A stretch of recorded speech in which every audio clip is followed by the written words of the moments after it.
بسم اللہ الرحمن الرحیم۔ کیا آپ نے اس مسجد کے بارے میں سنا ہے جس کا ذکر قرآن میں موجود ہے لیکن زمین پر اس کا وجود نہیں؟ جی ہاں، یہ ہے مسجد ضرار۔ یاد رہے کہ لفظ ضرار ضرر سے ماخوذ ہے جس کا مطلب ہے نقصان پہنچانا۔ جنگ تبوک کا زمانہ تھا۔ حضرت محمد و اصحابہ کرام اپنے لشکر کے ہمراہ رومیوں سے زبردست مارکہ کے لیے مدینہ سے روانہ ہو رہے تھے کہ منافقین کی ایک جماعت نے راستہ روک لیا۔ حضور صلی اللہ علیہ وسلم، آپ ہماری نئی مسجد میں برکت کے لیے 2 رکعت نماز پڑھ لیجئے تاکہ جو لوگ مدینہ سے باہر رہتے ہیں ان کو بارش اور بیماری کی صورت میں نماز پڑھنا آسان ہو جائے۔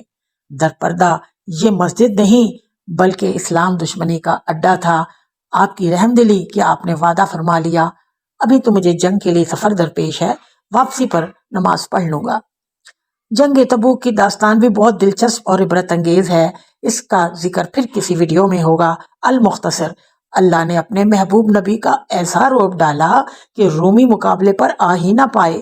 آپ فتح یاب ہو کر جب واپس لوٹ رہے تھے تو آپ کو وعدہ یاد آیا اور اللہ تعالیٰ نے فوراً وحی نازل فرما کر مسجد کی تمام حقیقت ظاہر فرما دی اور حکم ہوا ایسی مسجد کو فوراً ڈھا دیا جائے یا آگ لگا دی جائے، اور اگر آج بھی کوئی مسجد تفرقہ ڈالنے کے لیے تعمیر ہو تو اس پر بھی یہی حکم لاگو ہوگا۔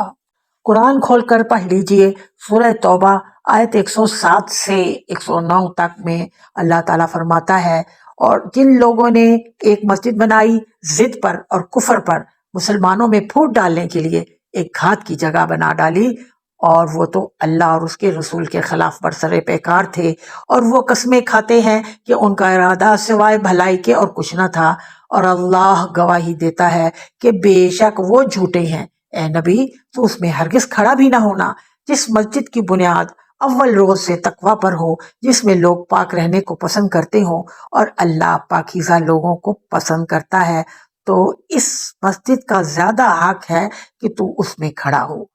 کیا وہ مسجد بہتر ہے جس کی بنیاد تقوی پر ہو، یا وہ جس کی بنیاد ایسی کھائی کے کنارے پر رکھی گئی ہو جو گرا ہی چاہتی ہے اور وہ انہیں لے کر دوزخ کی آگ میں جا گرے، جیسے کہ مسجد ضرار؟